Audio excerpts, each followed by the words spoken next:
Knowledge is information, but not all information turns into knowledge. Today, every company leaves digital footprints in hundreds of different sources. But this information by itself does not tell you who it is you're looking at and what the risks of doing business with them are. Businesses can't exist in a vacuum. They need employees, customers, partners, contractors, investors. Good counteragents help a company succeed, create products, make profit, expand business opportunities. But what about bad ones? 49% of organizations around the world say that they've been victims of fraud or economic crime. 2/3 of Russian companies say they've encountered economic crime in the past 2 years. This is significantly higher than the global average. Every year, 15% of companies simply disappear, whether on their own initiative or because they're forced to do so by tax bodies, often leaving unpaid debts. If you want to minimize your risk, you need to find and analyze every scrap of information you can, identifying, analyzing, collecting facts. Processing big data is impossible without qualified specialists, experience, time, expensive equipment, new technology, machine learning, graphs. Spark Interfax gathers information from all available sources and converts it into knowledge, allowing you to see the world of business in its entirety with all its risks and opportunities. And there's no doubt that tomorrow we'll be able to understand the world of business even better, thanks to the emerging digital economy, cutting-edge technology, and the availability of new information about the lives of companies. Knowledge decreases risks and creates trust, the foundation of any successful business.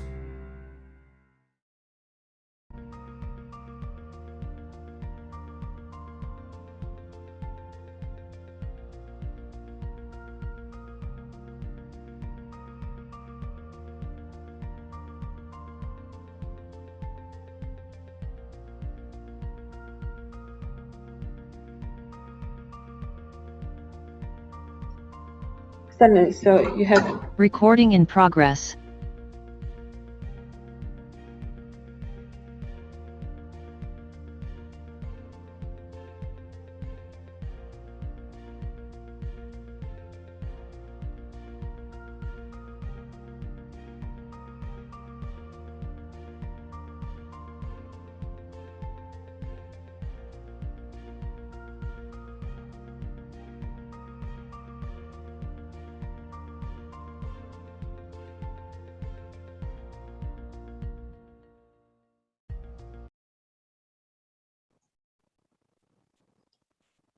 Good morning, dear all.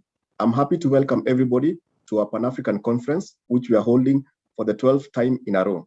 This year in an online format as we put everyone's health and safety first. Renaissance Capital has been committed to Africa for 15 years.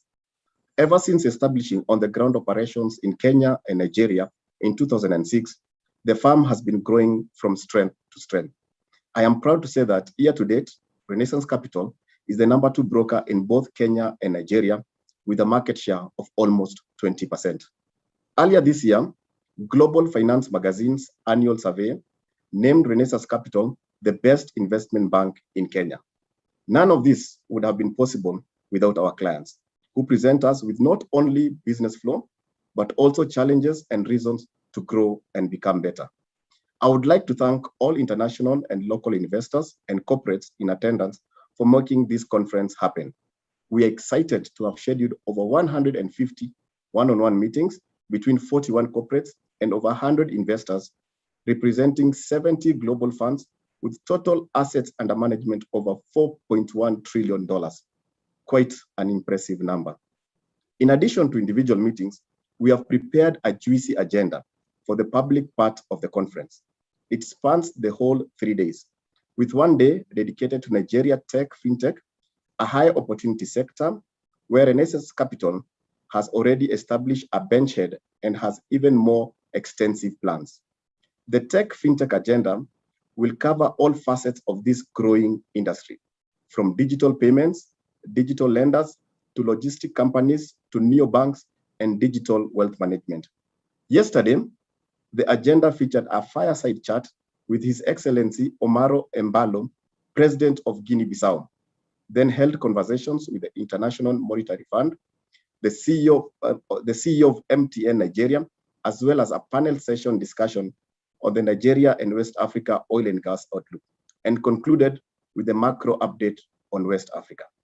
If you missed anything from yesterday's program, recordings of all broadcasts are available on our dedicated conference website and Renaissance Capital's YouTube channel. Today, you will have a great opportunity to hear political insights on 2022 Kenyan election from Danstan Omari, Advocate of the High Court of Kenya, and Mr. Charles Kerich, County Executive Committee member. As we are going into an election year, we expect a smooth transition from the incumbent president who has completed his 2 terms. The panel session will guide investors on the general mood in the country. Our special treat today is a fireside chat with Mr. Peter Ndegwa, CEO of Safaricom. To conclude, I would like to say that we expect Kenya to recover as vaccination numbers increase and the economy opens up.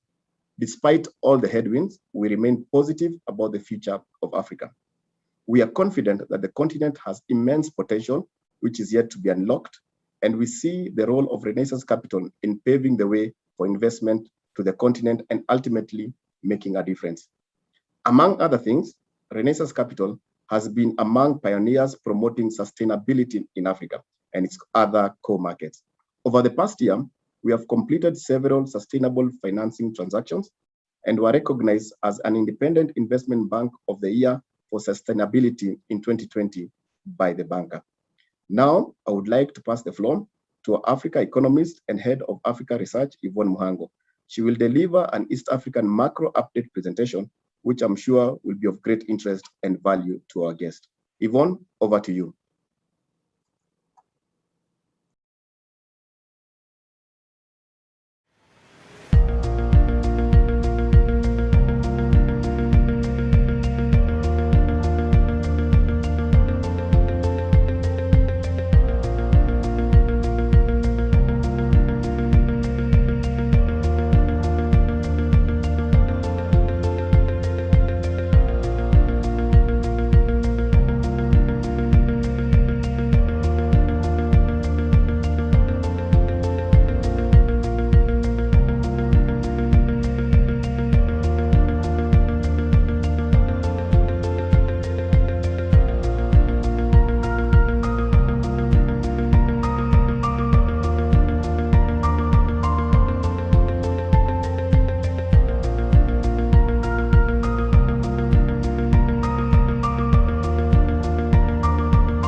Knowledge is information, but not all information turns into knowledge.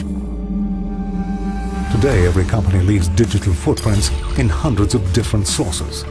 But this information by itself does not tell you who it is you're looking at and what the risks of doing business with them are. Businesses can't exist in a vacuum. They need employees, customers, partners, contractors, investors. Good counteragents help a company succeed, create products, make profit, expand business opportunities. But what about bad ones? 49% of organizations around the world say that they've been victims of fraud or economic crime. 2/3 of Russian companies say they've encountered economic crime in the past 2 years. This is significantly higher than the global average. Every year, 15% of companies simply disappear, whether on their own initiative or because they're forced to do so by tax bodies, often leaving unpaid debts. If you want to minimize your risk, you need to find and analyze every scrap of information you can, identifying, analyzing, collecting facts. Processing big data is impossible without qualified specialists, experience, time, expensive equipment, new technology, machine learning, graphs. Spark Interfax gathers information from all available sources and converts it into knowledge, allowing you to see the world of business in its entirety with all its risks and opportunities. And there's no doubt that tomorrow we'll be able to understand the world of business even better thanks to the emerging digital economy, cutting-edge technology, and the availability of new information about the lives of companies. Knowledge decreases risks and creates trust, the foundation of any successful business.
Knowledge is information, but not all information turns into knowledge. Today, every company leaves digital footprints in hundreds of different sources. But this information by itself does not tell you who it is you're looking at and what the risks of doing business with them are. Businesses can't exist in a vacuum. They need employees, customers, partners, contractors, investors. Good counteragents help a company succeed, create products, make profit, expand business opportunities. But what about bad ones? 49% of organizations around the world say that they've been victims of fraud or economic crime. 2/3 of Russian companies say they've encountered economic crime in the past 2 years. This is significantly higher than the global average. Every year, 15% of companies simply disappear, whether on their own initiative or because they're forced to do so by tax bodies, often leaving unpaid debts. If you want to minimize your risk, you need to find and analyze every scrap of information you can, identifying, analyzing, collecting facts. Processing big data is impossible without qualified specialists, experience, time, expensive equipment, new technology, machine learning, graphs. Spark Interfax gathers information from all available sources and converts it into knowledge, allowing you to see the world of business in its entirety with all its risks and opportunities. And there's no doubt that tomorrow we'll be able to understand the world of business even better thanks to the emerging digital economy, cutting-edge technology, and the availability of new information about the lives of companies. Knowledge decreases risks and creates trust. The foundation of any successful business.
Knowledge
Good morning, everyone. My name is Yvonne Mhango, and I am Renaissance Capital's Africa Economist and Head of Africa Research. We'll kick off the second day of our 12th annual Pan-Africa Investor Conference with a presentation on SSA Macro. I'll be giving you an update on developments in our key economies.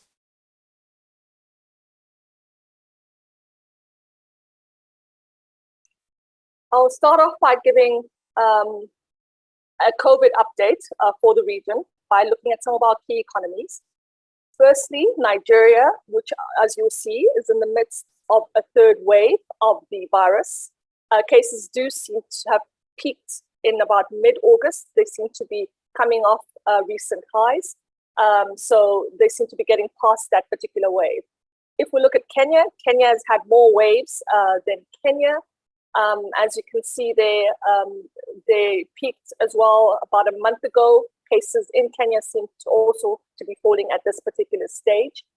Ghana has a similar story to that of Nigeria, in that it's in its third wave as well. Zambia has had 3 waves, each successive one worse than the previous one. However, the good news is that the third wave that they did experience seems to be over, and their cases are much lower than they were when they peaked in the middle of the year. Moving on to vaccinations, which is the big story globally, because that implies that we can open up our economies. If we look at the world average, the number of, or the share of the population that's been vaccinated is sitting at around 40%.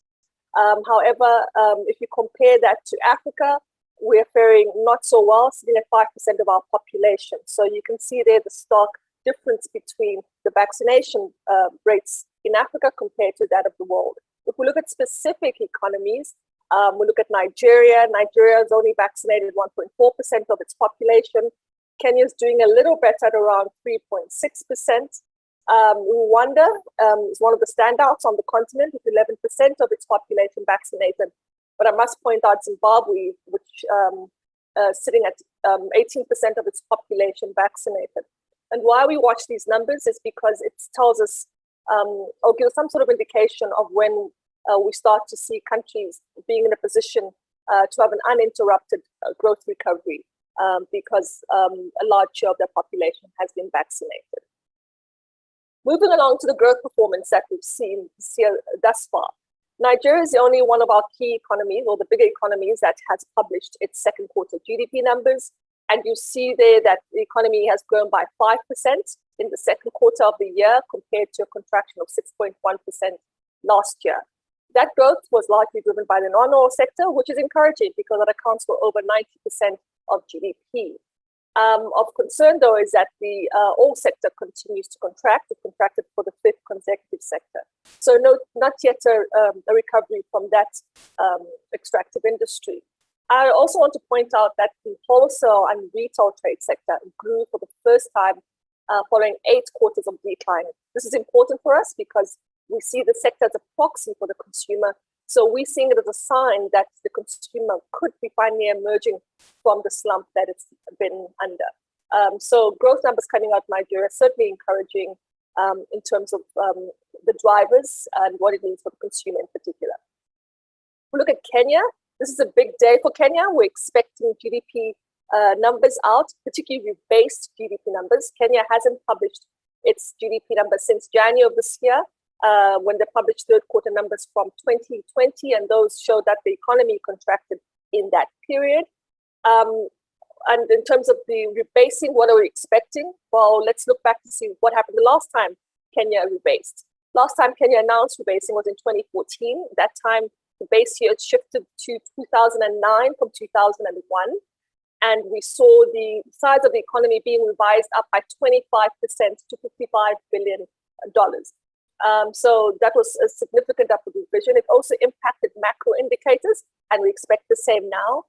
So for instance, twin deficit, which Kenya is known for, by that I mean your current account deficit as well as your budget deficit, shrank under the revised GDP number because the denominator was bigger. So that's what we expect this time around. However, it implies that your revenue to GDP ratio is not as strong. That does fall. And also, if you look at ratios such as your loans GDP ratio, that is also likely to fall, implying that banking penetration is not as high as we initially thought. In terms of the revision side, we're not expecting as big of an upward revision as we saw last time because the economy is more mature. Last time, a large share of the informal sector was included. But nevertheless, we are expecting to see a bigger GDP come out of Kenya following the rebasing that will be announced later today. We move along to Ghana. Ghana, we have first quarter GDP numbers for the economy grew by 3.1%. Second quarter of recovery following negative growth in the preceding 2 quarters. Another economy showing that the non-extractive industry is driving growth. The extractive sector does concern us in Ghana. It's been contracting for 5 quarters. In particular, oil production has been falling, hence the underperformance. Our oil and gas analyst is projecting a 15% decline in oil production this year in Ghana, which implies the sector is likely to underperform for the remainder of the year. However, the upside is next year he's looking for, Odis Talo is guiding for growth of just under 10% in production. So we should see extractive industry recover in 2022, which implies upside for growth projections. We move along to Zambia. Zambia, as you may recall, was slowing even pre-COVID due to local dynamics, including a poor harvest. The positive news is that in the first quarter of this year, the economy did grow. It was only 0.7%, but it was growth following 5 quarters of decline. So we're encouraged by that. That growth was driven by agriculture, the ICT sector, and as well as financial services. And we're expecting that recovery to continue The other tailwind Zambia now has is the new administration, which has boosted investor confidence. We're expecting to see investment flow into the country on the back of that, which means further upside for growth for Zambia. Moving along to currencies, FX, the Naira, not much different from what we told you previously. It remains expensive. We estimate the currency to be around 12% overvalued. Our fair value estimate for the Naira is 458 Naira to the dollar. In terms of the FX reserves, as you see there in absolute numbers, generally it's been falling. However, over the past few weeks, we have seen a pickup. What we want to highlight at this point is that the currency should get some near-term support from the FX inflows the country is seeing. Last week, or at least on the 23rd of August, which is last month, the country benefited from an SDR allocation of $3.4 billion. That accounts for close to 10% of FX reserves, so we should see a boost in that regard. Nigeria also plans on issuing a Euro bond of 3 to 6 billion in October. That should also draw in further proceeds or inflows into the FX reserves, providing some support to the Naira. We look at the shilling, same story there. We still think the currency is expensive. The currency has come under some depreciation pressure in recent weeks. That the inflows we've seen recently should help in terms of possibly stemming that. In terms of the depreciation, what's caused that? That may be partly due to the unwinding of that strengthening we saw in June, and that was in anticipation of inflows. But going forward, given that the country has received $738 million from the IMF by the SDR allocation, that should provide some support for the currency and help potentially stem some of that depreciation pressure that we have seen. Otherwise, import cover remains relatively attractive or comfortable at around the 5 to 6 months of import cover. Moving along to Ghana, and another currency that's come under depreciation pressure, which has surprised us because we think fundamentals are in favor of the cedi. The cedi is one of the cheap commodity currencies that we think or have argued this year that have upside, hence our surprise at the depreciation pressure. In terms of our fair value estimate, we see it around 4.8 to the dollar. So we do think the currency is cheap, quite significantly so. The country also benefited from an SDR allocation of close to $1 billion that should provide some support. Ghana is also issuing a green bond later this year of around $2 billion, and we're hoping those inflows stem some of that depreciation pressure. We still think as a cheap commodity currency that we should see the currency firm up over the short term. Moving along to Zambia. In Zambia's case, the currency is another one that's has been quite significantly undervalued. It's a cheap commodity currency similar to the cedi, and contrary to the cedi, we actually have seen the currency rally, which is in accordance with our view that cheap commodity currencies will do pretty well this year.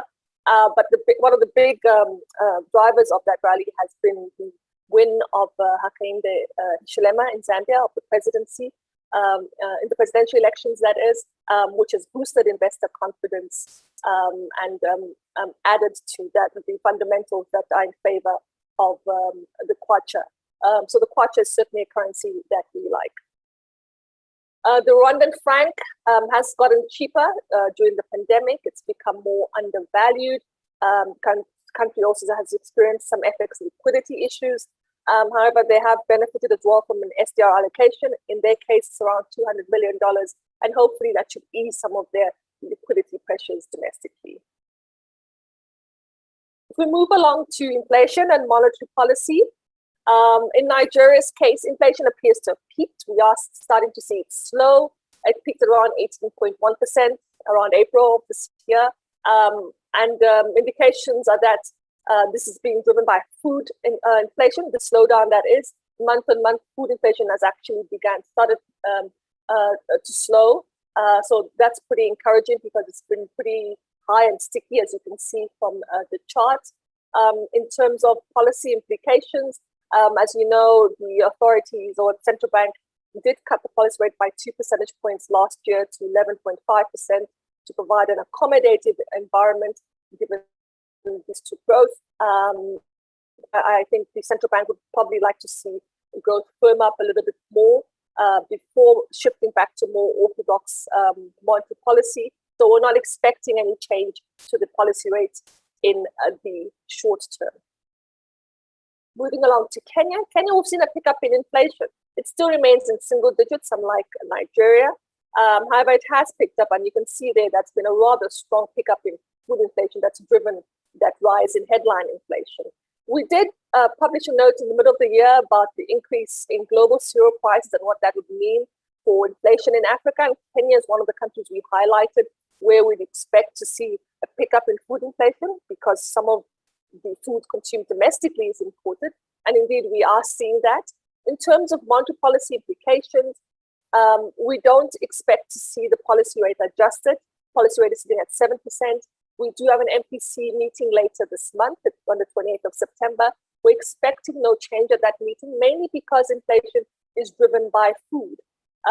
If you actually look at non-food inflation on this chart, which is sitting around 4% and even core inflation, you can see it's still in that low single-digit region. And I think it partly suggests that demand remains relatively weak.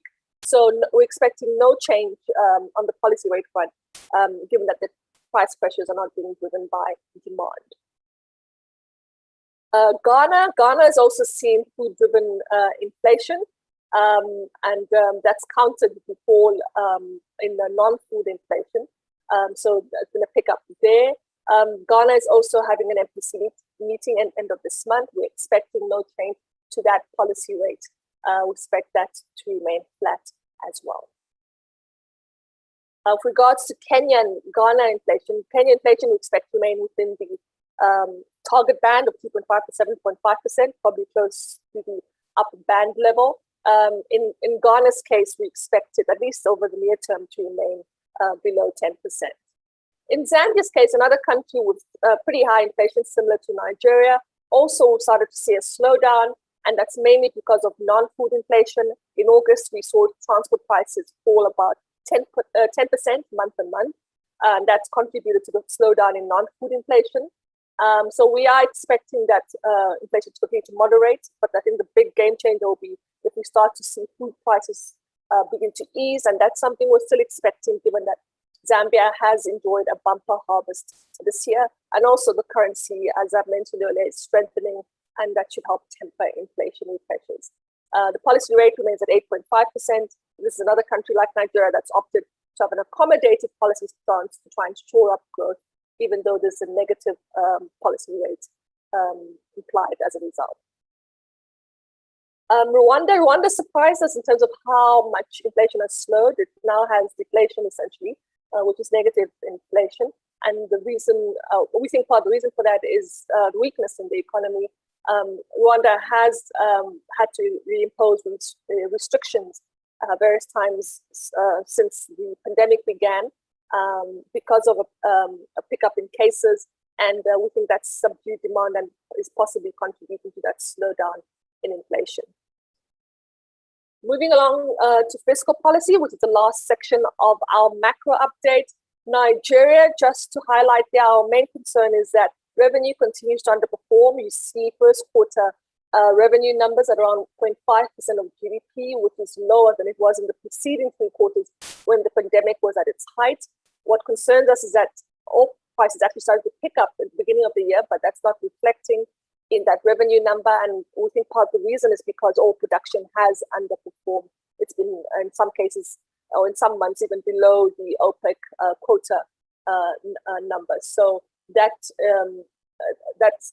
fall in production or low production is undermining the government oil revenues in our view, and that implies that we won't see much of a change in the deficits this year compared to that of last year, which was around 3.8% of GDP. And that's the federal government deficit we're speaking to. Moving on to Kenya. Kenya, as you know, published the budget in June alongside the East African countries. We did publish a note on that. And the latest quarterly review that was published thereafter in August showed that the budget deficit, at least on a cash basis, came in at around 8.4% of GDP for the fiscal year that ended in June, which is slightly bigger than the target of 8.1%. Treasury is planning on bringing down that deficit to 7.5% this year of GDP and further to 5.6% of GDP in fiscal year 2022-23. However, as I did mention to start, there are rebates in GDP, so these ratios will change once we have those rebased GDP numbers, which means it will be the Treasury deficits or targets will be easier to achieve probably under the new GDP numbers. And lastly, just Ghana. Ghana, just to mention that the deficit seems to be coming within target. The half-year deficit came in around 5.2% of GDP, which is below the 6.3% half-year target, which is encouraging. But our big concern is how much interest payments, or how high interest payments are. They're accounting for around half of Ghana's revenues, which is substantial, and that's just something to watch going forward. And that's it. I've come to the end of my macro update. Thank you very much for your time. We do have a Kenya elections 2022 panel following after this presentation in the next, I think, 15 to 20 minutes. Please join us for that. Thank you very much.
Knowledge is information, but not all information turns into knowledge. Today, every company leaves digital footprints in hundreds of different sources. But this information by itself does not tell you who it is you're looking at and what the risks of doing business with them are. Businesses can't exist in a vacuum. They need employees, customers, partners, contractors, investors. Good counteragents help a company succeed, create products, make profit, expand business opportunities. But what about bad ones? 49% of organizations around the world say that they've been victims of fraud or economic crime. 2/3 of Russian companies say they've encountered economic crime in the past 2 years. This is significantly higher than the global average. Every year, 15% of companies simply disappear, whether on their own initiative or because they're forced to do so by tax bodies, often leaving unpaid debts. If you want to minimize your risk, you need to find and analyze every scrap of information you can, identifying, analyzing, collecting facts. Processing big data is impossible without qualified specialists, experience, time, expensive equipment, new technology, machine learning, graphs. Spark Interfax gathers information from all available sources and converts it into knowledge, allowing you to see the world of business in its entirety with all its risks and opportunities. And there's no doubt that tomorrow we'll be able to understand the world of business even better thanks to the emerging digital economy, cutting-edge technology, and the availability of new information about the lives of companies. Knowledge decreases risks and creates trust, the foundation of any successful business.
Knowledge is information, but not all information turns into knowledge. Today, every company leaves digital footprints in hundreds of different sources. But this information by itself does not tell you who it is you're looking at and what the risks of doing business with them are. Businesses can't exist in a vacuum. They need employees, customers, partners, contractors, investors. Good counteragents help a company succeed, create products, make profit, expand business opportunities. But what about bad ones? 49% of organizations around the world say that they've been victims of fraud or economic crime. 2/3 of Russian companies say they've encountered economic crime in the past 2 years. This is significantly higher than the global average. Every year, 15% of companies simply disappear, whether on their own initiative or because they're forced to do so by tax bodies, often leaving unpaid debts. If you want to minimize your risk, you need to find and analyze every scrap of information you can, identifying, analyzing, collecting facts. Processing big data is impossible without qualified specialists, experience, time, expensive equipment, new technology, machine learning, graphs. Spark Interfax gathers information from all available sources and converts it into knowledge, allowing you to see the world of business in its entirety with all its risks and opportunities. And there's no doubt that tomorrow we'll be able to understand the world of business even better thanks to the emerging digital economy, cutting-edge technology, and the availability of new information about the lives of companies. Knowledge decreases risks and creates trust, the foundation of any successful business.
Knowledge is information, but not all information turns into knowledge.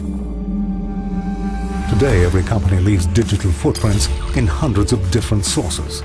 But this information by itself does not tell you who it is you're looking at and what the risks of doing business with them are. Businesses can't exist in a vacuum.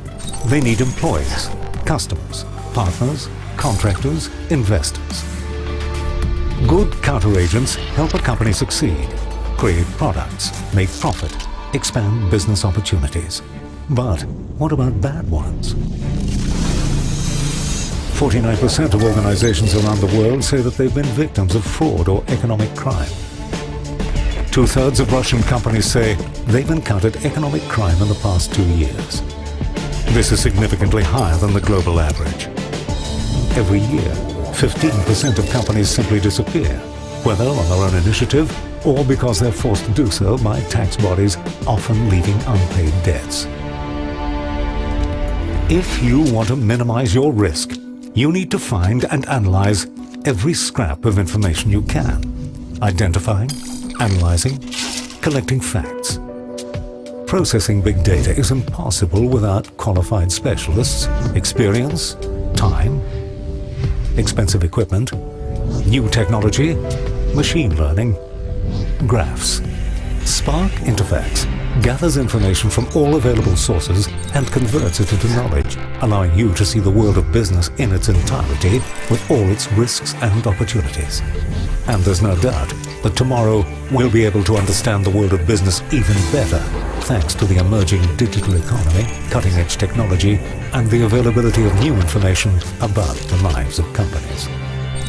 Knowledge decreases risks and creates trust, the foundation of any successful business.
Knowledge is information, but not all information turns into knowledge.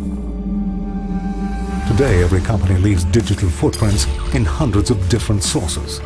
But this information by itself does not tell you who it is you're looking at and what the risks of doing business with them are. Businesses can't exist in a vacuum.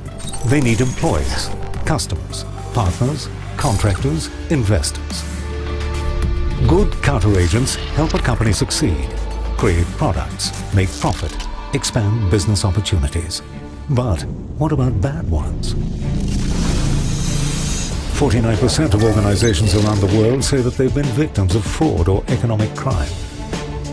2/3 of Russian companies say they've encountered economic crime in the past 2 years. This is significantly higher than the global average. Every year, 15% of companies simply disappear, whether on their own initiative or because they're forced to do so by tax bodies, often leaving unpaid debts. If you want to minimize your risk, you need to find and analyze every scrap of information you can, identifying, analyzing, collecting facts. Processing big data is impossible without qualified specialists, experience, time, expensive equipment, new technology, machine learning, graphs. Spark Interfax gathers information from all available sources and converts it into knowledge, allowing you to see the world of business in its entirety with all its risks and opportunities. And there's no doubt that tomorrow we'll be able to understand the world of business even better thanks to the emerging digital economy, cutting-edge technology, and the availability of new information about the lives of companies. Knowledge decreases risks and creates trust, the foundation of any successful business.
Knowledge is information, but not all information turns into knowledge.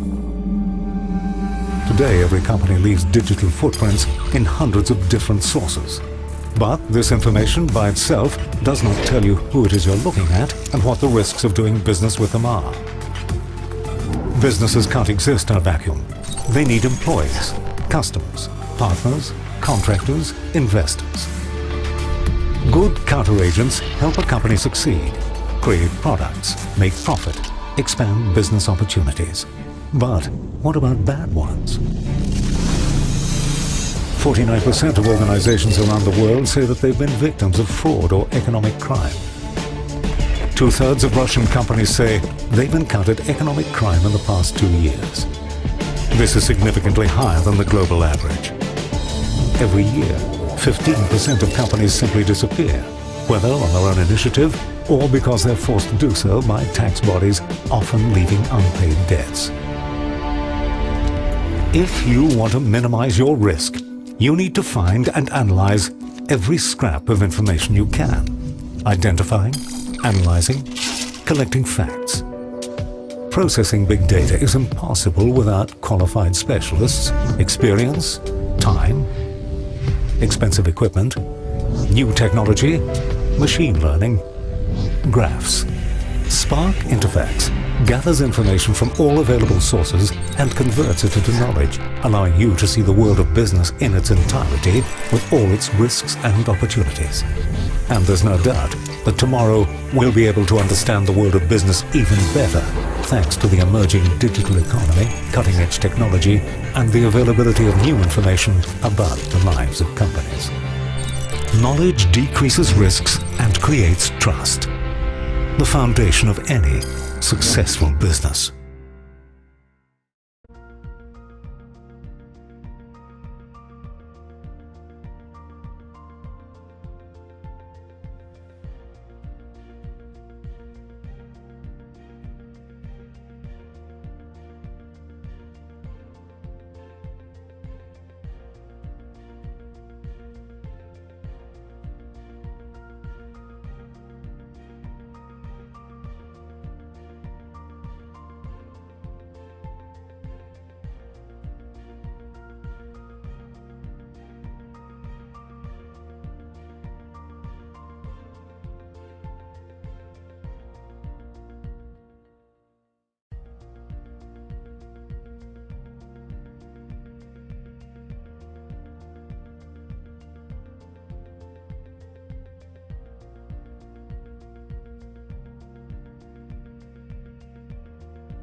Good morning and good afternoon to those that have joined the call. Welcome to the first panel of the day, which is on Kenya's 2022 elections. Over the next hour, we aim to discuss why President Kenyatta's proposed constitutional changes failed, who the main presidential candidates are likely to be at next year's elections, and their chances of winning at the polls. One of the proposals under the Building Bridges initiative was to increase the county's financial autonomy. This was the first administration to have a two-tier government. So we're also going to look into how county governance has performed. I'd now like to introduce my esteemed panelists. Senior Counsel Danstan Omari is my first panelist. He's an advocate of the High Court of Kenya, having practiced for 10 years. He specializes in family, criminal, and constitutional law. He's known for fighting for justice for the vulnerable and underprivileged members of society. Mr. Omari also lectures at the Catholic University of Eastern Africa, where he teaches criminal law, jurisprudence, and rights of a child. Welcome, Mr. Omari. Thank you very much, Bios. Thank you. Mr. Charles Kerich is our second panelist. He works with the Nairobi City County Government as the Executive Committee member for Lands, Urban Planning, and Housing. This office ensures the city is well planned and is growing in an orderly manner. It's also responsible for promoting the development of affordable housing. He has been in this role since 2017. Prior to that, Charles worked as a journalist for over 2 decades. His most recent role in media was as the editor of the Star newspaper and the chairman of the Media Council of Kenya, which regulates Kenya's media. Thank you for joining us, Mr. Kerich. Before we begin, I'd like to invite the audience to send their questions to our PR team's email address or to write them in the comment box if you're watching from our YouTube channel. Let's get started. I'd like to start with the Building Bridges initiative that has dominated the local media this year. On 20th of August, the Court of Appeal upheld the High Court's judgment in May that criticized the role of President Uhuru Kenyatta in promoting constitutional changes via the Building Bridges initiative. Its proposals included creating new positions in the executive and increasing the county's financial autonomy. The Court of Appeal ruled that the, open quotes, Constitution of Kenya Amendment Bill 2020 is unconstitutional and a suppression of the people's exercise of sovereign power, close quotes. Kenyatta and former Prime Minister Raila Odinga, an opposition leader, promoted the BBI as a tool that would make politics and elections less ethnically charged. Deputy President William Ruto whose relationship with the president has deteriorated since the start of their second term, was against the BBI, which he saw as intended to undermine his bid for the presidency in 2022. Mr. Omari, my first question is to you. In your opinion, why was the Building Bridges initiative that was initiated by President Kenyatta and Raila Odinga thrown out by the courts? Thank you very much, viewers, those who are in the morning and those who are in the evening. The Building Bridges initiative was thrown out by the courts because the courts found out that it contravenes the provisions and articles of the Kenyan Constitution. For those ones who are not alive, the realities of the Kenyan Constitution of 2010, every step of a constitutional amendment, the Constitution provides for provisions, it provides for the substances, it provides for the procedures, it provides for everything that whoever wants to do, the prospectors must follow. So it found out that President Uhuru Kenyatta and his brother Raila Odinga failed to comply with the constitutional provisions. Hence, the constitution was violated, and that is why the Court of Appeal upheld the decision of the lower court, the High Court. Thank you. Is Kenyatta appealing this ruling in the Supreme Court? And if yes, what do you expect the outcome to be? President Uhuru Kenyatta and the IEBC, the body that is governed to deal with the questions of electoral management, has moved to the Supreme Court. That is the apex court in Kenya. They are challenging the decision of the Court of Appeal. I cannot preempt what the decision will come out. They will present their arguments. The Supreme Court of Kenya will not look at the facts, it will look at the law. For example, the question that the Court of Appeal and the lower court found out is that there is a fundamental question called the basic structure, that it applies in Kenya. If the Supreme Court agrees that the basic structure doctrine applies in the Kenyan constitution, then the Supreme Court will find out that it will uphold the decision of the Court of Appeal. But if it finds that that does not apply, then the BBI will go through. So in my essence is that it is a question of law before the Supreme Court. But the reality, as a serious constitutional lawyer and a practitioner in courts for so long, I do not see, one, the Supreme Court removing itself or moving away from the already decision of the Court of Appeal.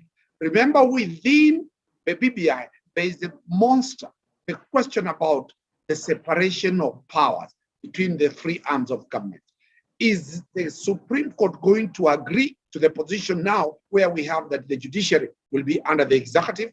Based on that fact, I don't see the Supreme Court moving away from the decision of the two lower courts. Thank you very much for that. I'll move along to Mr. Kerich, and I'll be asking you a question related to the county government. This is the first administration to have a two-tier government, both national and the county government system, and in Kenya's case, they've got 47 counties. How successful do you think devolution and the county government system has been? Devolution was transformative development in Kenya's governance structure because we had had a centralized government for a pretty long time.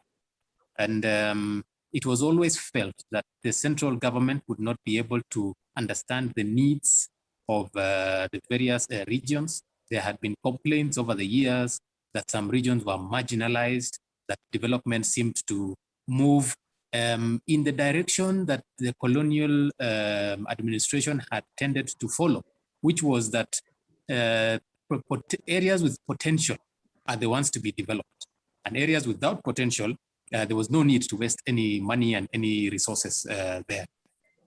So I think before devolution, at least there had been some attempts to try and look at marginalized areas. For example, setting up the universal fund in the telecommunications sector to see that all parts of the country got coverage of mobile telephony, for example. because otherwise the mobile company would say, why should I put up a mast in this area when there's no potential income? But with devolution now, I think there was a negotiation that different regions would be guaranteed a minimum amount under what was described as the equitable share. As a result, every of the 47 counties is guaranteed a minimum amount that they receive as a share from what is collected by the national government. And they are also expected to raise their own revenues to be able to run. So there were a lot of transformative things that happened. There were hospitals that were constructed in places that did not have hospitals. There were some very feel-good stories about the first cesarean section being performed in a certain region that had never had such because they did not have the facilities and so on. And so I think it has been largely a huge success. But the problem is that all the county governments were new. They have new systems, new structures, and not able to hit the ground running, if I may put it that way. Because, they spent the first 5 years trying to establish the structures of the county government. And you would imagine that the second 5 years would then be smooth because already the structures had been set in place. But unfortunately, sometimes when one governor is voted out, the new one will come with his team, and then they begin as if there was a zero that was done by the previous one. And the lack of continuity has somehow hindered the effectiveness of devolution. And there's also been talk about something called devolved corruption, so that the bad manners that was seen being perpetuated in the national government is also then being witnessed in the devolved units. The purpose of the devolution was to get as much money to the counties as possible to do development projects. But some of the counties ended up recruiting so many staff that all their money that they are getting now is just going towards paying salaries, and therefore might not get the impact that they hoped to get from devolution. But I think the potential remains, especially if the counties can be helped to raise more of their own source revenue, and if they could also be helped, especially by the national government, to quickly put in place these structures that have taken so long to be established. A lot of the economic opportunities and investment opportunities lie in the counties. And if the counties could be strengthened, that is where the opportunities are. Thank you very much for that, Mr. Kerich. You mentioned lack of continuity, having new government, what that means. I want just to touch on that when I ask you your next question, but I'll move back to Mr. Omari on something that Mr. Kerich mentioned, devolved corruption. But I want to speak to Jeremy about corruption. And my question is the following. In 2015, President Kenyatta declared corruption a national security threat and vowed to tackle the vice head-on. On several occasions, he declared that no one who engages in corrupt practices would be spared. In 2019, when some officials in the Treasury, including the Treasury Secretary, were arrested on corruption charges, some saw this as an indication that President Kenyatta was serious about tackling corruption. Others saw it as a sidelining of officials with differing political affiliations. What is your view on how the Kenyatta administration has tackled corruption? Some say the process has been slow, and in some instances, some say they failed. How would you respond to that? The reality of the practice of law and determination of cases in court is a global question. It's not a Kenyan question. So much was expected out of President Uhuru Kenyatta, and that expectation was not based on any principles of law. The first issue is that an allegation must be made, a complaint must be done about a corruption issue. The process of investigation is long. It takes time until the matter moves from the investigating agencies and comes to the prosecutor. The director of public prosecution must also look at that file and be convinced that that file can go to court and it can sustain a charge and it can sustain a conviction. And that matter is when that person is arrested. All this time, 1 to 2 years have been used on investigation. When the matter comes to court, we have several stakeholders in court. For example, the lawyers like us, we are hired we are paid well, we have got to defend our clients. There is the prosecution side that needs to prosecute and convict. There is the courts. There are witnesses. There are other key factors that are involved. COVID came in and slowed the justice system. The politicization of the cases in court, whereby the people who were arrested moved to their tribal cocoons to raise issues. So really, although I'm a defense team, in my own view, I will agree with the President Uhuru Kenyatta that he has tried, because the cases are in the conveyor belt, and the judges, once the cases will end, will convict those who have committed offenses. They will acquit those who have not committed offenses. So in my own view, the president was right, though the message was received emotionally instead of it being received to the public in terms of the constitutional safeguard to a fair trial. Unlike countries that are governed without constitutional safeguards, in Kenya, Article 49 of the Kenyan Constitution and Article 50 of the Kenyan Constitution provides the roadmap under which a trial of a criminal nature, whether it is a corruption, shall be followed. I know the statutory provision called the Ethics and Anti-Corruption Act provides timelines of 2 years, but the strict timelines are within the constitutional provision. The president has tried. Whoever will take over the matter, whoever will take over the country, will find the cases proceeding. But as I've said, trials are very complex. Corruption cases are complex cases that require complex investigation. Some of them moving outside the country to get evidence so that somebody can be convicted. In my own scorecard, the president has tried, and I can give him 6 out of 10%. In terms of achieving conviction, that is yet in the pipeline. For now, the president has tried. Okay, thank you for that. That's good to hear. So how do you think the fight against corruption will be impacted by a change in administration? Because now Kenyatta is coming towards the end of his term.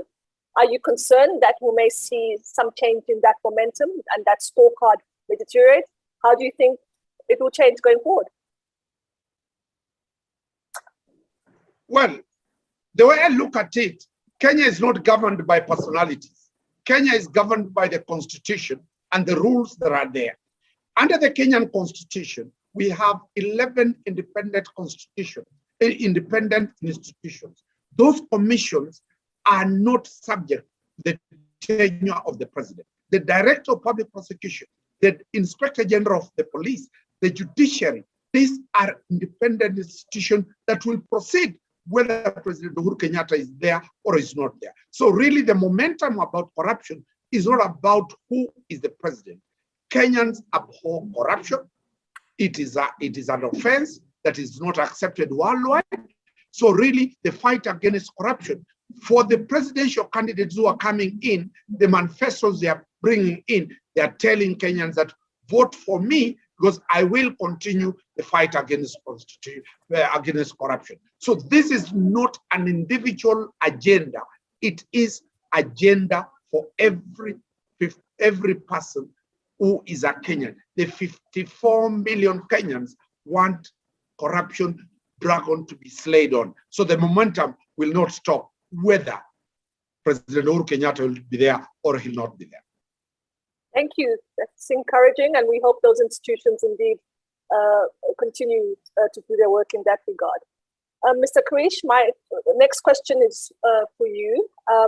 You have been considered a super minister in the Nairobi County, and so I thought you'd be well placed to answer this question. How can county governments ensure that the counties continue to deliver going forward? You mentioned a continuity issue there. I wonder how you think that can be overcome. How can they improve their revenue collections outside of the allocations that they get from the central government? As I mentioned when I was introducing at the beginning, I think one of the proposals of the BBI was to increase the autonomy of the counties. And lastly, how can they improve on accountability? I think setting up strong structures is really the way to go. And a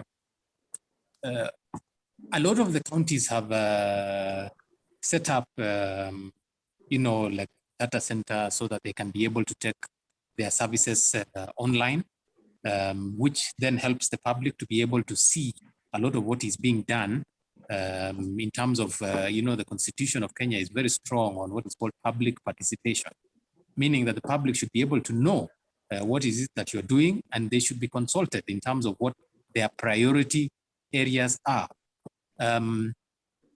But the counties are largely autonomous.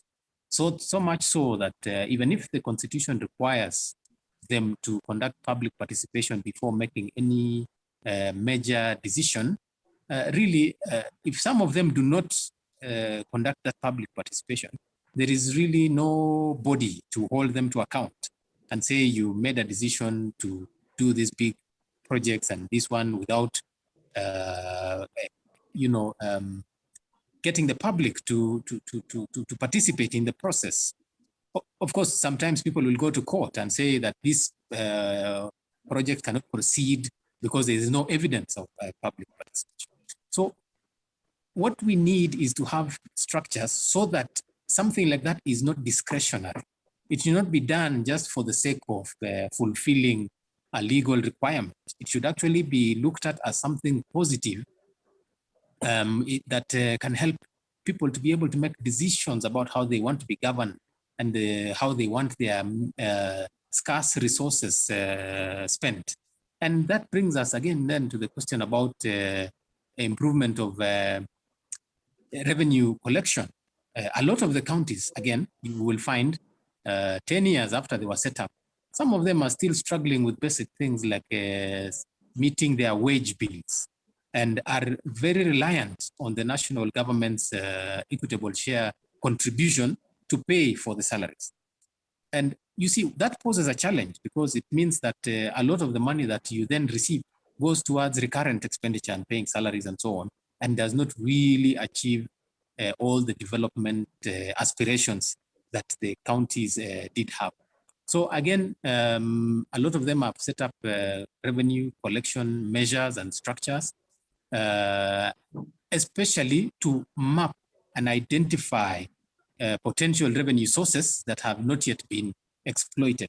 There are some people, for example, who will not pay for a business permit unless they know that the government will catch up with them and say, look, you cannot do business without your permit. Where is your permit? And if they know the government will show up, then they will take the permit and pay. But if they know they will never be caught, then, why take it today when, I can save this money? So this revenue raising measures requires a lot of mapping of where these potential revenue sources lie, and then funding activities that will go towards enforcement and now, making sure that the base is widened. What people do not want is for the county governments to then say, because you are 100,000 taxpayers, we are going to increase your taxes by double.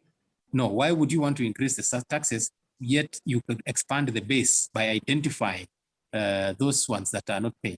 So for example, a project that we are doing at the Nairobi County government is coming up with something called a valuation roll. This is just one example. The valuation roll is a document where all the properties and land and buildings in Nairobi are valued for the sake of levying rates for them to pay. Now, you will know that there are some places like the City of London that collect so much money in terms of rates that by law, they are not required to spend all of it. They are not allowed to spend all of it. They are actually required to share it with some of the poorer boroughs in the north. And rates provides a chance for cities to really increase their revenues and become financially autonomous. Now, the law requires that in Nairobi, for example, we should do a valuation roll every 10 years. But the valuation roll that we have just completed now is coming after the last one that was done in 1982. So you can imagine people are paying rates on properties based on a valuation that was done in 1982. Now, the new valuation roll then gives an opportunity to levy rates based on the new values, but the increment cannot be so much, because if it is, then it promotes non-compliance.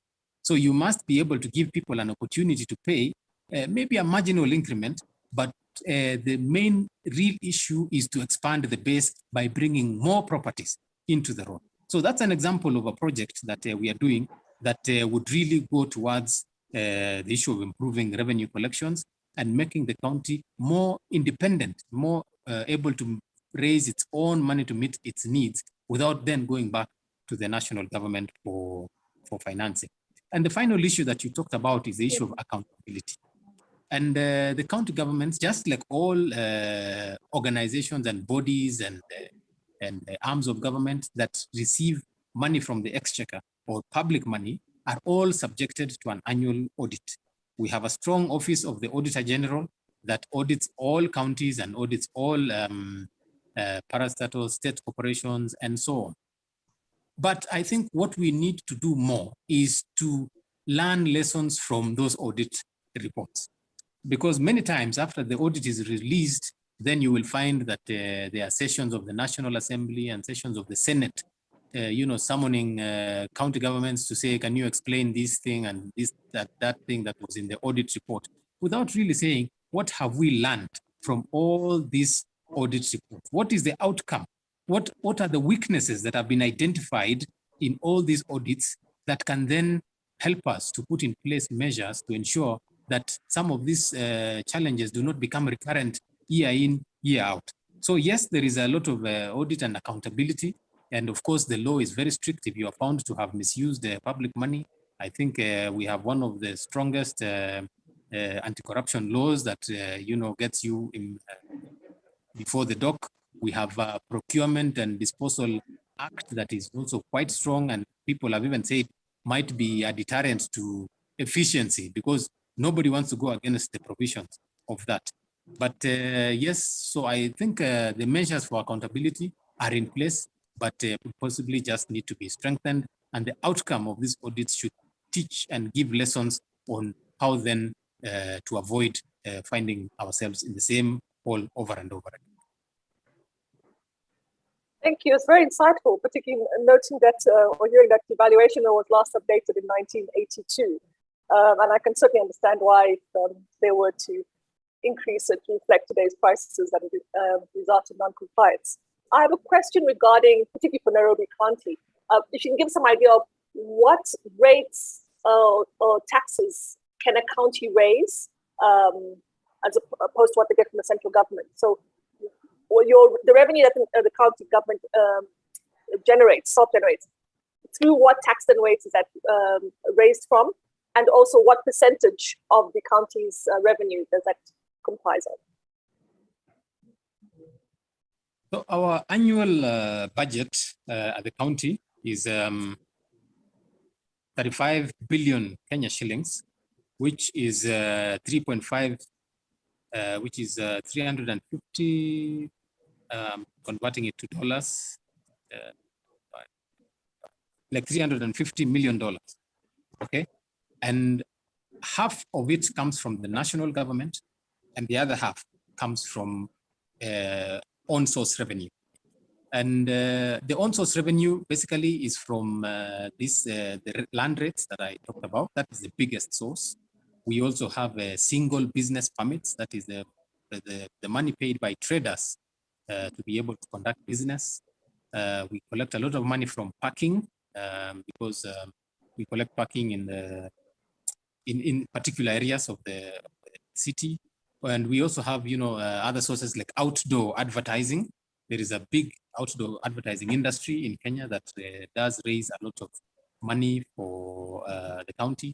And we generally have more than 100 revenue streams.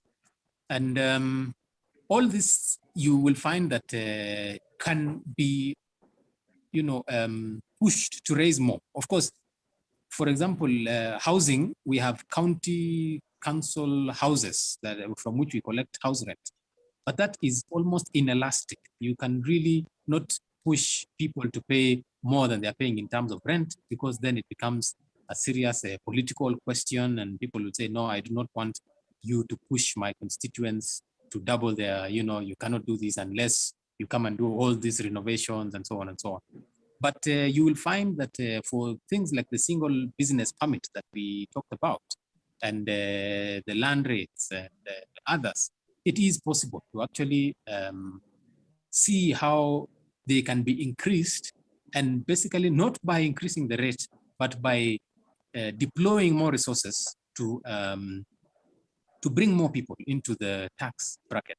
One of the things that, for example, we are looking at after we finish the valuation role is then to do something called value capture, because the rates in Nairobi are levied on what we call the undeveloped site value. So that if you have 1 acre of land, you will pay rates based on that 1 acre of land. So 1 acre of land that is vacant will pay the same rates as the next door 1 acre of land that has a 50-story building. Now, this 50-story building has people inside who are using the road, who are using the infrastructure, using the water system and so on. And but they are paying the same amount of it. So the idea would then be to see that this 50-story building, can you charge per floor?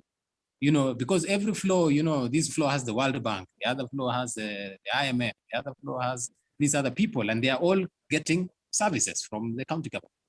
So that if you did it that way, then the owner of the land will not protest so much and say, why do you want to charge me so much for my 1 acre? We are no longer charging on the 1 acre, we are now charging per floor. And recently we also passed a law called the Sectional Properties Act. Now, Sectional Properties Act, again, you will find that on 1 acre of land, there are 60 apartments, for example. And all these 60 apartments sit on 1 title. So the idea of the Sectional Properties Act is to ensure that every owner of a flat holds a title, so that it is no longer 60 people sitting on 1 title, but everybody's given their sectional title. And for that reason, you can then pay your own land rates. So some of these are innovative ways in which not only are we safeguarding people from potential swindling, where you think you have bought an apartment, but the land under it has been sold. You are now able to hold the title, but you can then pay your own land rates, which will be minimal. But you're basically expanding the base so much that we think in a few years, the Nairobi County should be able to be financially independent. Oh, that sounds very encouraging, and I certainly see Nairobi moving in that direction, given those reforms that you're looking towards. Thank you very much for that comprehensive response. I'll move back to the politics a little. Mr. Omari, my next question is for you. And this is regarding the political race or presidential race that we're likely to see next year. So the animosity between President Kenyatta and his deputy, William Ruto, has been well documented in the media, as well as Ruto's split from the ruling Jubilee Party, and as well as Kenya's backing of Raila Odinga. At this stage, it appears as though it to be a Ruto versus Odinga race. So my question to you is, who do you expect to be the main contenders in next year's presidential elections? And what tickets or political parties do you expect them to run under? Thank you very much. On the political question of the two-pronged questions that you've raised, right now, let me put it to everybody in this group, the whole world at large, that there is no problem. There is no political war in this country. It is a democratic contest between parties and individuals going for the elections of the 9th of September, 2022. So don't worry about the noise that you are hearing. Those are politics as provided for under the constitution that we are living in. When we look at what has to be a divergent view between the president and his deputy, that is not really the true reflection of matter. The media has exaggerated to the political war that we had in 2007, where Kenyans butchered each other. Remember that time there was no constitutional like the one we have today. That time, there were no independent institutions to manage elections. So really, now is the hit towards who is going to be the candidates for 2022. Number two, we seen President Uhuru Kenyatta appearing, not really, it is by conduct and implication that he is likely to endorse Raila Odinga. One, Raila Odinga, the doyen of the Kenyan opposition politics, has not said he's going to be in the ballot. The only candidate who has come out clearly is Musalia Mudavadi, Kalonzo Musyoka, and William Ruto, the current deputy president of the Republic of Kenya. Whether they will carry that message to 2022 during the ballot is too far. In Kenya and worldwide, politics, a political day, 24 hours, is such a long time in politics that dynamics continue changing. Why am I saying this? I have seen a party called Jubilee that formed the government under President Uhuru Kenyatta and the deputy president, William Ruto. Today, it is a shell. Every election year in Kenya, a new political party is normally formed towards 6 months or 8 months before the election day. So Jubilee will not be there. The president has been associated, the deputy president has been associated with a wheelbarrow type of slogan called UDA, a party. It might not be there in 2022. Raila Odinga is the only one who has been consistent with one political party called ODM. It might not be there. So really, for now, people are trying to seduce the electorate. People are trying to cite their base. That is not war. That is how politics is done. Remember what you saw between Biden and Trump. America looked that it is exploding, but the independent institutions stood firm, and America is still intact. So in my own view, the politics that we are seeing are transitional politics. President Uhuru Kenyatta will not be there. He'll have served these 10 years. There will be a new man or a new lady at the house of on the hill. So really, this is why people are getting the political hit, which is normal. And that is the Kenyan way. Investors come back to Kenya. Don't worry, this country is safe. It is governed by the constitution and the rule of law. Nothing to worry about. Those are the noise of politicians. Ignore them.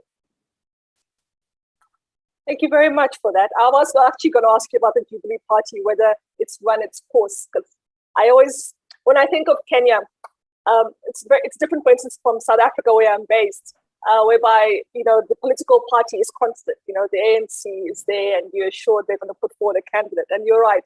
In Kenya, I've learned to follow the personalities, and the parties tend to come thereafter. So I am expecting a new party, at least one next year. But thank you for that.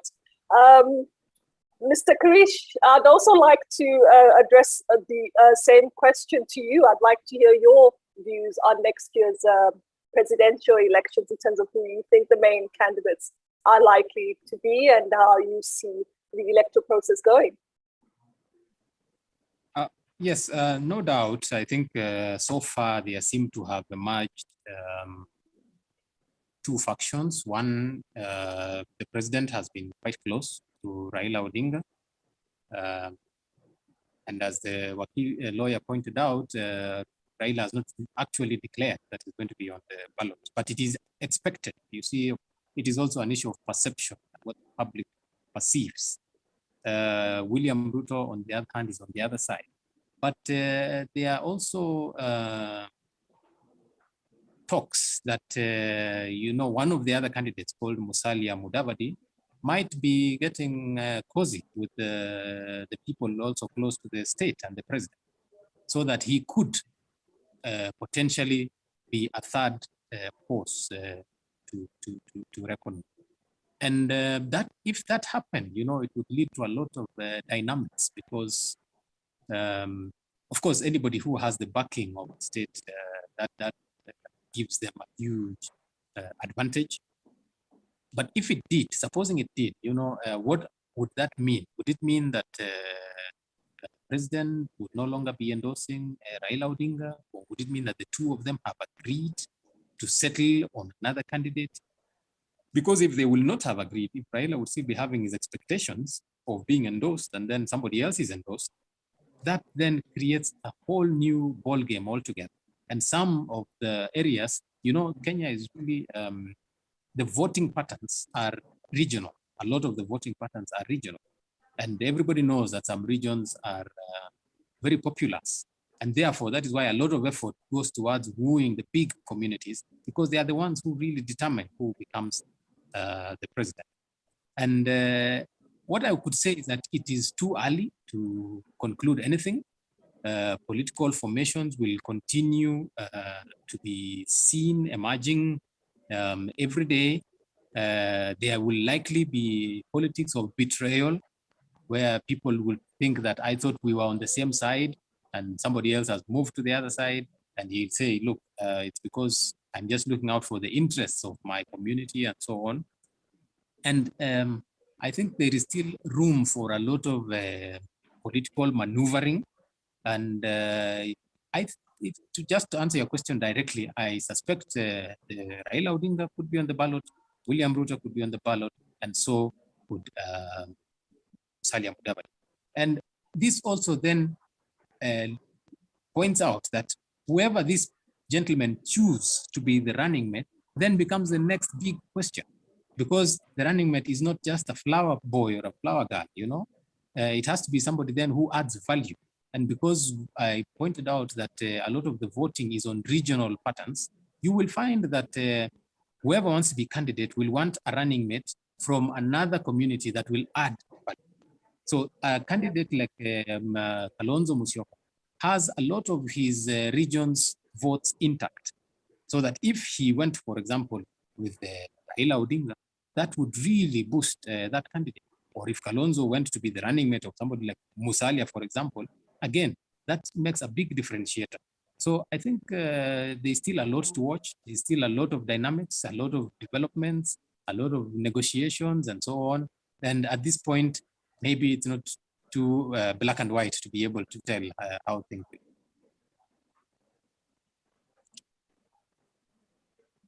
Let me unmute myself. Thank you. I think as you both alluded to, it is too early. It's only 11 months away and a lot can happen. If I recall correctly, the Jubilee Party, I think it was formed in late 2012, months away from the March 2013 elections, I think that was. So we still have a lot that could happen over the next 11 months, and we will be watching rather keenly.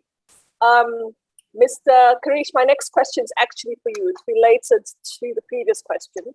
And this was also in capacity or as in your previous hat as a journalist. So you're previously a news editor of a leading newspaper in Kenya. And my question to you is, how independent do you think the Kenyan media is?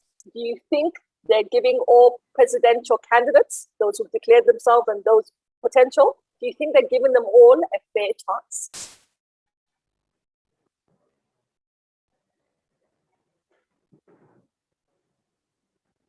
The media in Kenya has largely really grown. The media is quite mature here. And a lot of them compete on the grounds of objectivity in order to be seen to be telling the truth, in order to get credibility. And largely, if there was to be any bias, because it would obviously hurt them, it would really be hidden. However, one aspect that is worth looking at is the ownership of these media houses. Who owns the media houses? You will find that there is a lot of media amalgamation. Before you would have a newspaper and a TV station and TV stations, radio stations. And then the trend emerged where a newspaper would then buy a TV station and then would then have a series of radio stations. And you then expect that because there is a huge variety, that even the content would be diverse. But the truth is that a lot of the content is actually just the same. When you watch one station to another, a lot of it is as if, it is sourced from the same news source. But a lot of the media houses also are owned by individuals who are politically affiliated or who take political position. Now, of course, it would not be wise for any media house to show as if they are leaning on any particular side, but you would want to know whether there is some level of editorial interference, or is there just complete independence in terms of decision making? Of course, he who pays the piper calls the tune. And if your employer, the owner of your media house, is leaning on a particular direction politically, it might be suicide if you tried to go against that. But like I said, again, nobody would want to be biased in any open way. So I think the media is then struggling to continue being objective, but having to take into consideration the realities on the ground that a lot of their owners are people who are either from influential families or people who are politically active. So far, so good. I think the media is really trying to be objective, but you have some work to do to ensure that there is no, subliminal messaging and other forms of communication and editorials and opinion pieces that might be, slowly tilting towards political position. I hope that answers it. I've really tried to, yeah. It has. Thank you very much. I appreciate that, and I could tell. I could tell you were leaning on your background to answer that question. So yeah, it was very useful. Thank you very much.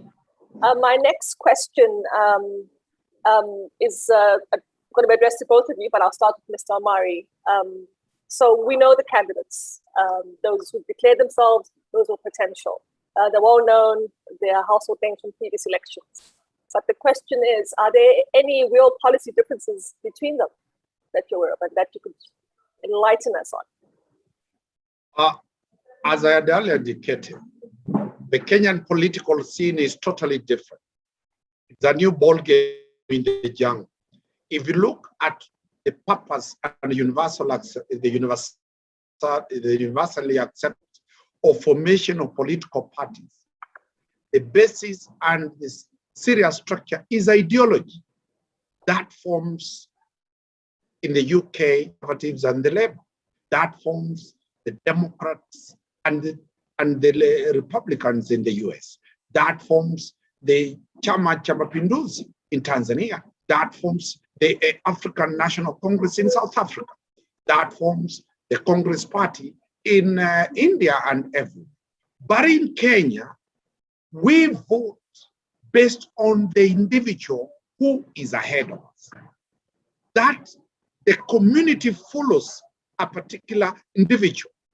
A party that is registered today, if it's registered by the person who carries the aspirations of the bigger communities, everybody moves on that day. I'll give you an example. As I've said, the candidates in Kenya determine who. If I come from this particular community, there is a strong communal sense of belonging that my candidate, my tribesman, my community lady, if she is the one at the negotiation table, will be the person. For example, there's a proliferation of political parties being registered every day. By 2017, there were 72 registered political parties. Today, the registrar of political parties is dealing with applications going to almost 500 political parties being registered. They are briefcase political parties, but they represent certain either one, economic interests, regional interests, tribal interests, gender interests, and very many interests. What is the purpose of it? How do they share the national gain? So, to date, as we are talking, the parties have no ideology. The manifestos have no differences.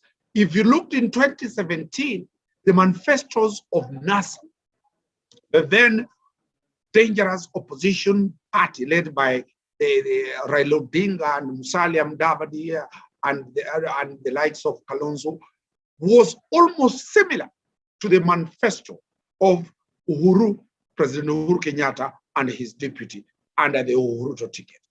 All of these people are the same. Today, you see the deputy president's party is talking about a bottoms-up approach. Once the BBI collapsed, I have had a presidential candidate called Musalia Mudavadi saying, that was my idea that was stolen by the William Ruto Wilibaro party. I have seen Raila Odinga now moving away from the social, political, liberal politics to now also saying, I will want to push more resources to develop the rural areas. When you look at all their political manifestos and their posturing, nothing is different from the other. The only thing that is different is the one talking. One side with a cap, Raila Odinga. The other side with a hat, William Ruto. The other side with an umbrella, Kalonzo Musyoka. The other side with a coat and a wig is another part. So really, the interest is not about the manifesto.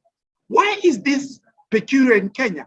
The voters, Kenyan voters, never read economic blueprints of the parties or the candidates that they are going to vote for. In 2005, I'll give you a very good example. When there was a referendum about the coming into effect of the first constitution that was being promulgated, Kenyans said very well, they don't need to read the constitution. Draft Raila Odinga and Kibaki, President Kibaki, had read for them. In 2010, similar referendum, people never read the constitution that they were voting in because Raila Odinga, President Uhuru Kenyatta, William Ruto had read for us. So here is a country where the basic structure of the economic importance, the models, the policies that are going to be put in place are never given to the people because the people do not care to read that. And that is the reason why every 5 years after somebody has been elected, you hear the electorate saying, that is not what we elected you to do, because they never read the document. So I hope in 2022, we will now start a discussion where we are looking at what is the economic policies that I'm putting in place, what are the checks and balances, what will be my scorecard so that I will be checked. I have seen Raila Odinga say, if he fails to deliver, he will resign, the way President Nyerere did in Tanzania when siasa za ujamaa, the politics of socialism, failed. So really, I'm happy that we are starting now to talk about economic models and how they impact, especially on the investors. And in this platform, I believe that 90% of everybody here is an investor. How do their policies affect investment? And how do their policies affect job creation? How do their policies affect the shilling, the naira, the currencies, the global trade? So really, this time, we have almost come to the realization that we need manifestos and we need blueprints be given by experts so that the politics of 2022 is driven by issue-based politics, not personality-based politics. Thank you very much for that. And yes, we also hope to see more ideology or policy-based politics going forward out of Kenya. I have one final question to address to both of you since we're coming towards the end of our session. I'll start with you, Mr. Kerich, and this is a question that often comes from international investors. Given, as I said to start, that the hostility between Ruto and Kenyatta has been highlighted in local media for years now. The stakes are high. The BBI was thrown out of court, and that also makes the environment a lot more excitable. So the question is there any real risk of a 2007 election violence outlook next year? No, I don't think we could ever go back to that place where we found ourselves. Yes, there are political disagreements. Investors want stability. But I don't think that the noise that is currently going on is to the level of enough to cause violence to the scale that we saw it. Not even to the scale. I mean, I really don't foresee anything that could trigger such kind of violence, because in conflict management, there is something known as structural conflict, which basically says that the absence of fighting does not mean that there is peace. There could be conflicts under the surface, simmering issues that have been unaddressed for a long time, and all that it is waiting for is a spark. And when the spark comes, there is a lot of violence, and people say, oh, we didn't know that things were this serious. So I don't think where we are right now in Kenya, we have so much structural conflict under the surface that is only waiting for a spark. No, I think we have some disagreements and competition. Everybody trying to paint the other person as not fit to run in office, and which is not a new thing. I mean, when you see elections in the US, people sponsor a lot of campaigns to try and malign the other candidate and try and cast doubt in the minds of the voters and say this person is not the best person to lead us. Yes, it would not be wise to ignore the fact that one of the directions of the candidate's Ruto, where he's talking about dealing with the low-class people, has been flagged as a potential issue of creating a class war. And it is a fact, because that is a conversation that has taken place in the public sphere, in the media, everywhere. That issue has come up. But to be honest, to do a proper analysis would show that it is not that serious. There is no potential class war that is waiting to erupt in Kenya. I think people are just, trying to use a lot of propaganda to paint the other people as being insensitive and not in touch with the needs of the electorate, and saying that if you give me, at least I am not aloof, I know what the public really needs and so on. So I do not really think there will be actually any violence to any level. And even the ingredients that usually are in place before such a form of violence is seen are not there at this time. So yes, there will be an election that will come, and some people might make allegations of wrongdoing, of rigging, of people misusing public resources to gain an advantage and so on. But beyond that extent, there's not going to be anything more serious than that. Thank you for that. I'm sure the investors who dialed in will be very encouraged by that response. Thank you, Mr. Kerich. Mr. Omari, do you agree? I totally agree that there can never be any violence in this country instigated by politics. A comparative analysis of 2007 was that, one, there were no institutions to provide checks and balances and guarantee security of an election. Today, under the Kenyan Constitution, you will find that independent entities, one, the National Commission Against Hate Speech is there. You cannot incite people. Number two, you talk about the Independent Electoral Commission. We have refined the electoral body to the point that now Kenyans are seeing and developing confidence in the independence of the Electoral Commission. Third, we have now a serious independent police and discipline forces that is not answering to the executive, well equipped and well prepared for any eventuality. Fourth, we have now a very educated voter. We have the majority of the voters who are youth. They have degrees, they have diplomas, they have gone to high school. they are not going to fight. Fifth, we have an independent judiciary. Remember, in 2007, the judiciary was a department under the office of the president. In 2017, Kenyans and the whole world saw the judiciary nullify the election of President Uhuru Kenyatta and William Ruto. And everybody said, Kenya's gone to the dogs. Kenya still went to a rerun, and the country is as strong as it is. The judiciary of Kenya is even more independent. You've said what President Uhuru Kenyatta and Raila Odinga took to the PBI. The courts have dismissed it, and people are still moving on. Nothing has changed. This is the test of the rule of law. So my take is, and this is why I'm assuring every investor, this is the country where the rule of law is tested by litigating election petitions.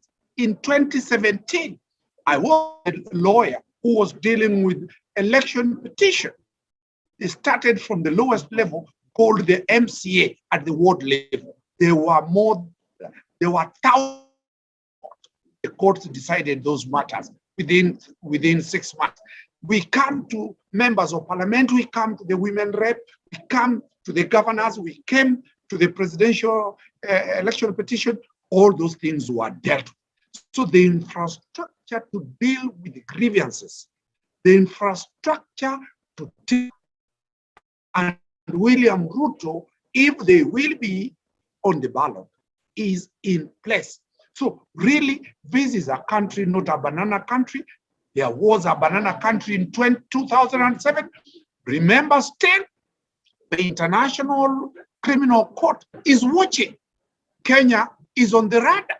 The international community is watching. So we, as Kenyans, will not agree to any type of discussion that will lead to investors being scared or anybody being worried. Take it from me, I'm in court. Take it from me, I'm part of the defense team. Take it from me that this country is more safer, more contained, more secure than any other time. So between President Uhuru Kenyatta and William Ruto and Raila Odinga are political cosmetic that are not even skin. My pledge to everybody is that this country is already secure for any investor to arrive in this country. Thank you very much, Mr. Omari. Ladies and gentlemen, you heard it from the senior counsel and from a county government minister. Next year's elections are likely to be peaceful, and we're not going to see a repeat of the 2007 violence.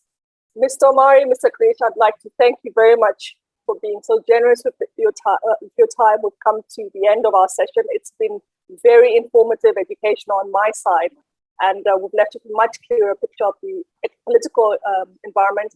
And we'll be watching closely to see the development of those new parties around the same personalities as we approach next year's election. Thank you and goodbye. Thank you very much. Bye-bye.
Knowledge is information, but not all information turns into knowledge.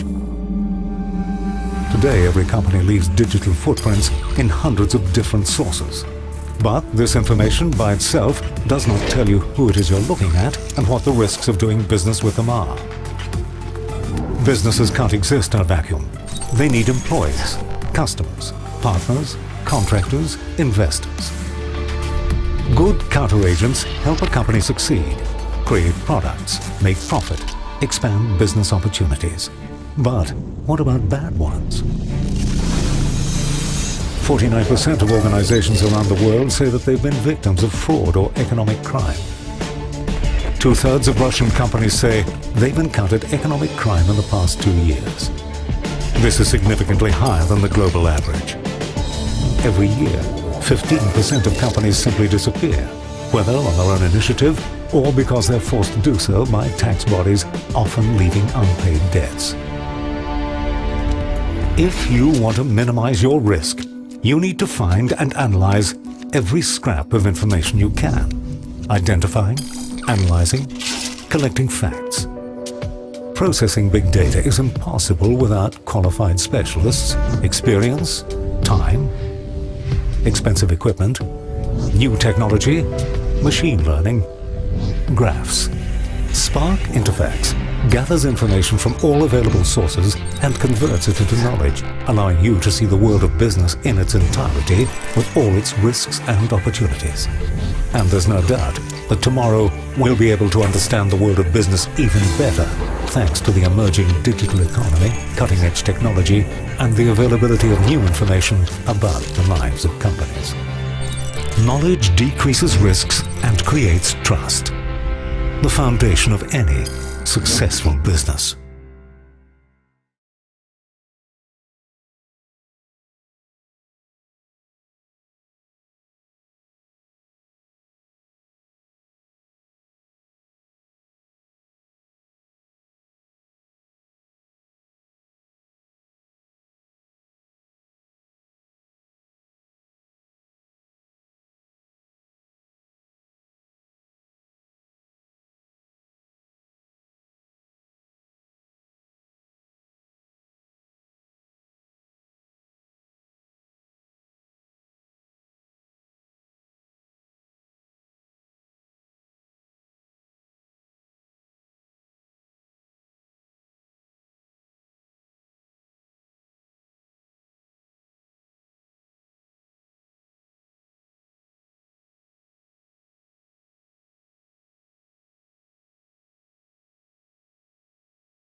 Knowledge is information, but not all information turns into knowledge. Today, every company leaves digital footprints in hundreds of different sources. But this information by itself does not tell you who it is you're looking at and what the risks of doing business with them are. Businesses can't exist in a vacuum. They need employees, customers, partners, contractors, investors. Good counteragents help a company succeed, create products, make profit, expand business opportunities. But what about bad ones? 49% of organizations around the world say that they've been victims of fraud or economic crime. 2/3 of Russian companies say they've encountered economic crime in the past 2 years. This is significantly higher than the global average. Every year, 15% of companies simply disappear, whether on their own initiative or because they're forced to do so by tax bodies, often leaving unpaid debts. If you want to minimize your risk, you need to find and analyze every scrap of information you can, identifying, analyzing, collecting facts. Processing big data is impossible without qualified specialists, experience, time, expensive equipment, new technology, machine learning, graphs. Spark Interfax gathers information from all available sources and converts it into knowledge, allowing you to see the world of business in its entirety with all its risks and opportunities. And there's no doubt that tomorrow we'll be able to understand the world of business even better, thanks to the emerging digital economy, cutting-edge technology, and the availability of new information about the lives of companies. Knowledge decreases risks and creates trust, the foundation of any successful business.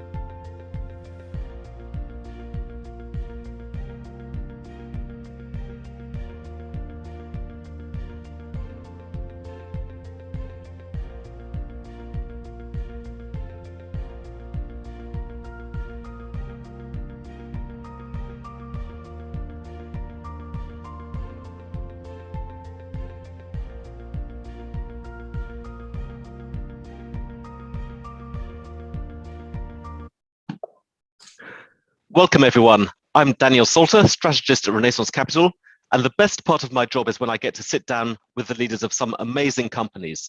So I'm really thrilled today to be joined by Peter Ndegwa, the CEO of Safaricom. Peter, welcome. You joined Safaricom last year just as the world was shutting down with COVID. The share price since then suggests that things are going pretty well. So maybe we could kick off with a few of your thoughts about how it's going, leading the largest company in East Africa. How's the COVID situation now? To what extent has it impacted on your strategy? And do you think it has resulted in Safaricom emerging more strongly as a company? Thank you, Daniel, and good afternoon, everyone. Great to be involved today and great to join you all. So yes, Daniel, I joined at a time when the country had just been shut down in April last year in the middle of the crisis. So it's been an interesting 15 months or so, or just slightly over 15 months, actually really learning an organization during COVID. However, as you know, Safaricom has a really great opportunity to impact on community. We played a big role in terms of the prevention in supporting government. We played our own role in terms of keeping the country connected, given we are a connectivity business. And also for a long period of time, we gave free transactions on the M-Pesa platform for 9 months, and then went back to charging in January. In terms of COVID for the country, we've gone through the normal waves that everyone has gone through. We're just now on the tail end of the fourth wave. The Delta variant has been felt, the impact of the Delta variant. In particular, the hospitalization has increased. We've seen, and of course that has affected the level of opening of the economy. In terms of our own business, it is quite clear the economy is starting to open up. We are seeing GDP forecast to grow by 4.5% in Kenya. Tourism is starting to come back, despite the fact that there are certain countries that are still not having full travel because Kenya is still on some of those countries' red list. However, we've seen a significant improvement in domestic tourism, agriculture, and other areas. Inflation is still relatively okay. So from a business perspective, we are starting to see the impact of reopening of the economy, despite the fact that there's still a lot to do on the vaccination side. Kenya still has very low vaccination levels. Just vaccinated just under 1 million with 2 doses. And another 2 million with 1 dose. We've received significantly more vaccines now, so the future is looking better. So we hope we are looking at the next 12 months. There is still a level of risk, but certainly with more vaccination, we should see a better return to normality. But there's still a long way. Certainly good news on the vaccine starting to roll out. If we move on to the telecom side of your business, your 4G coverage is already up there at 94% plus in Kenya. You launched a 5G trial earlier this year.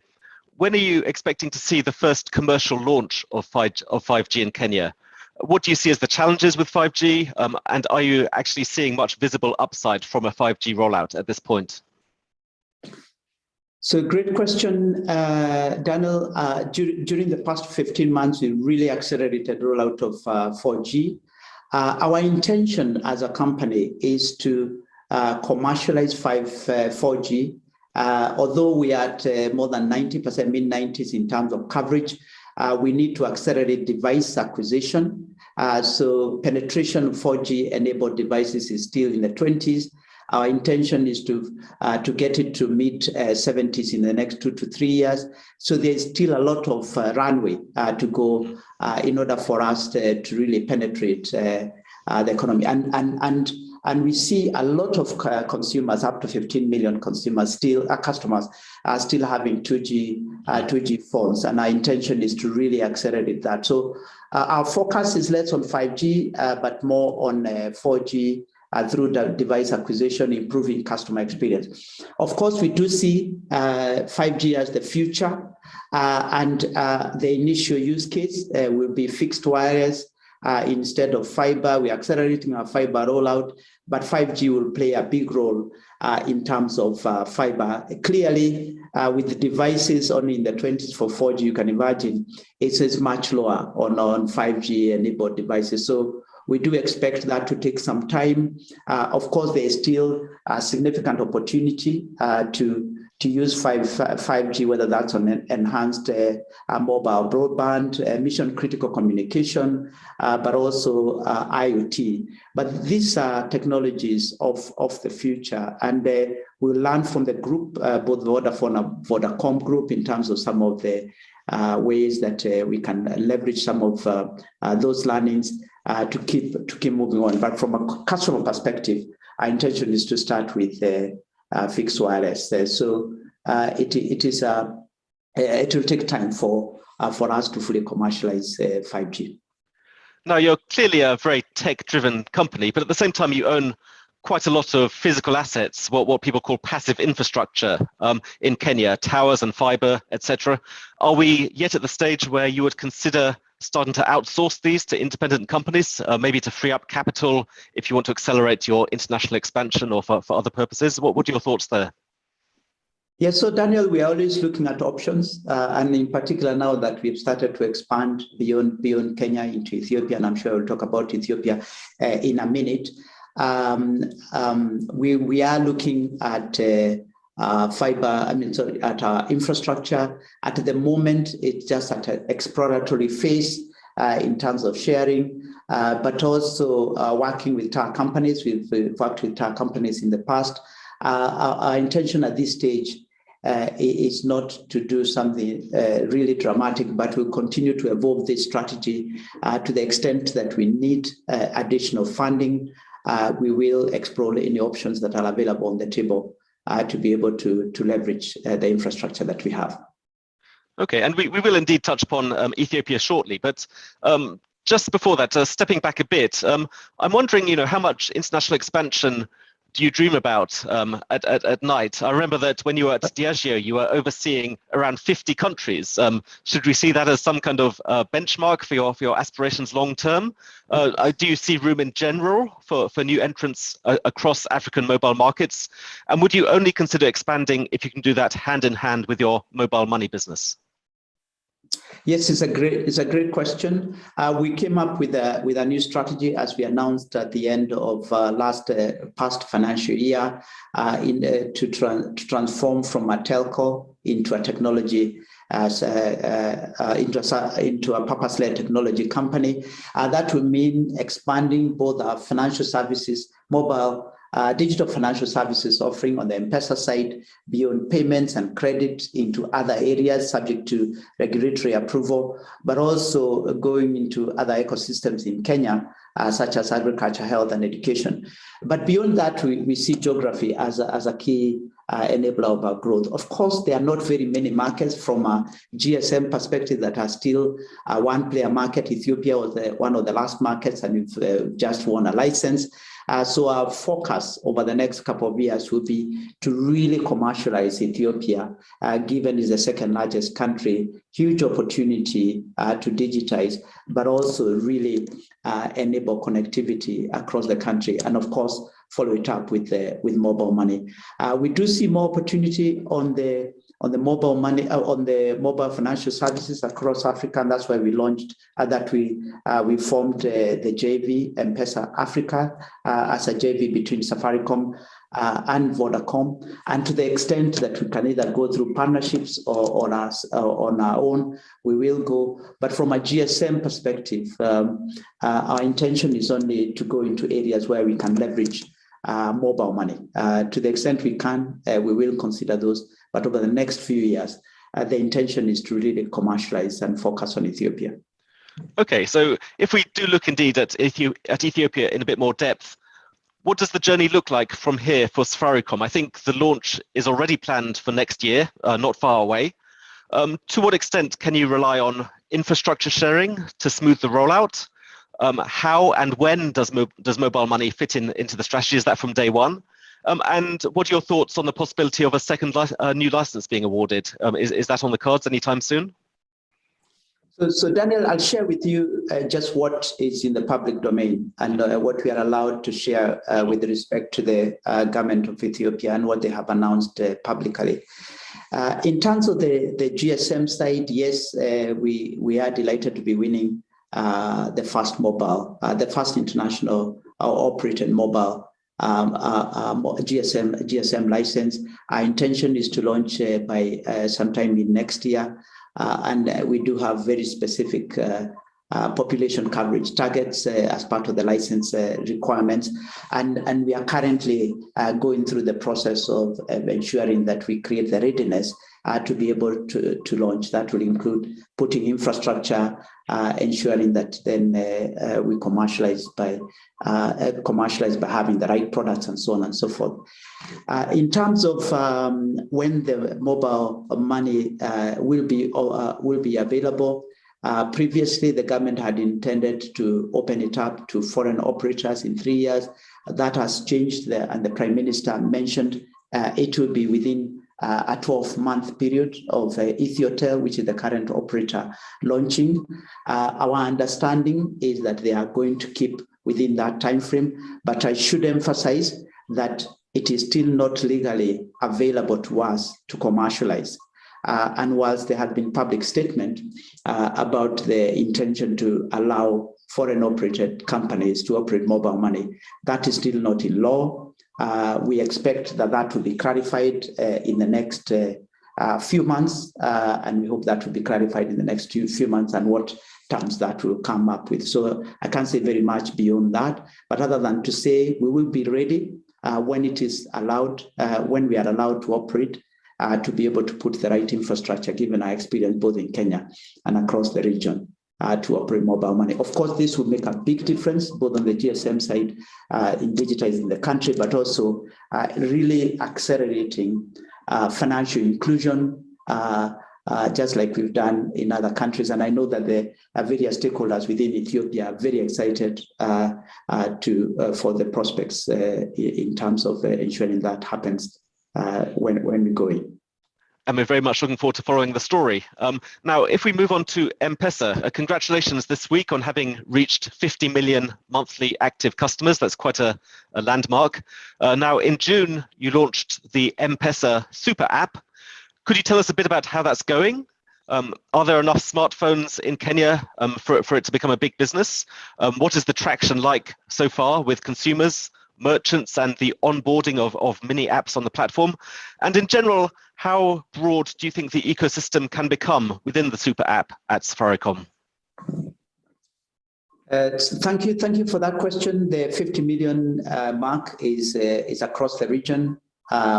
And not just in Kenya, but it's a great milestone, and it makes us the leading mobile financial services, digital mobile financial services operator across Africa.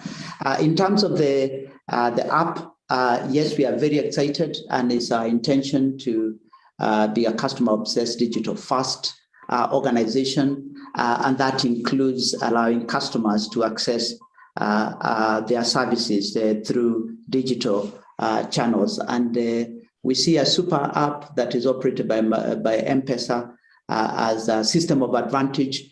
We've seen significant uptick since we launched. We now have 3.4 million downloads since launch, and 2.5 million active customers on the super app.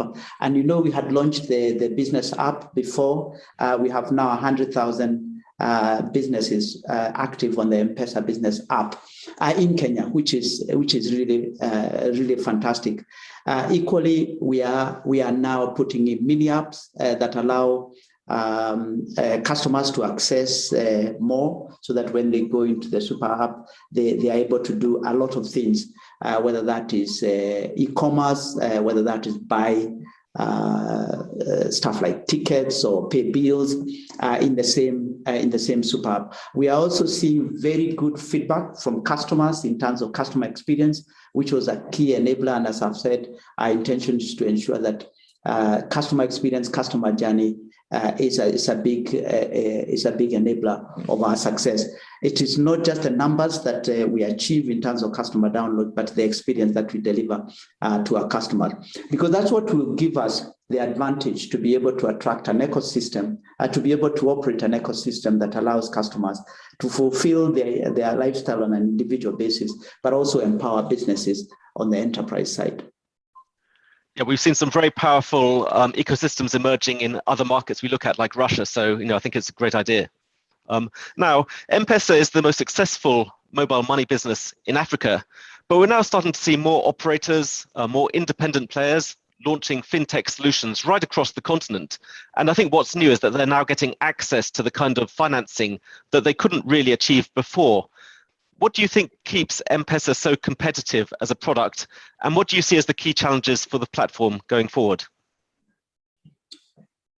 So Daniel, I think the key for M-Pesa is that the reason why M-Pesa was successful from the beginning is because it tapped into a social need.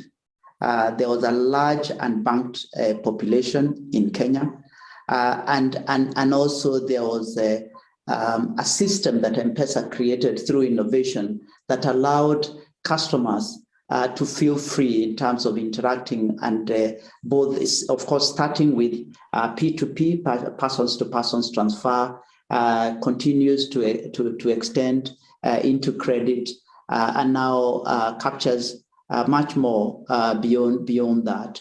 And our intention is to take it further into the future. And then on the business end, we've really launched a lot of use cases. We have the business app. We have a system where the money can remain within the system for the business, so that they can pay salaries, they can pay suppliers, So it's become much more than just a payments platform. We've also created an ecosystem of partners, so whether that's money coming from diaspora across back into Africa, which is a significant amount. More than 70% of the remittances go through M-Pesa here in Kenya, which is significant. And then the final one, which is very significant, is an ecosystem of agents, of M-Pesa agents, that allow customers to, at arm's length, to be able to deposit and also withdraw money. We have now 250,000 agents in Kenya alone, and I've seen an increase of from 170 to 250. So 80,000 increase during the COVID period. And then on the merchant side, we've seen a doubling in terms of the number of merchants who drive what is called Lipa na M-Pesa, so pay with M-Pesa, increasing from 150 in the middle of COVID now to just over 350. So a significant expansion through innovation, through expanding use case.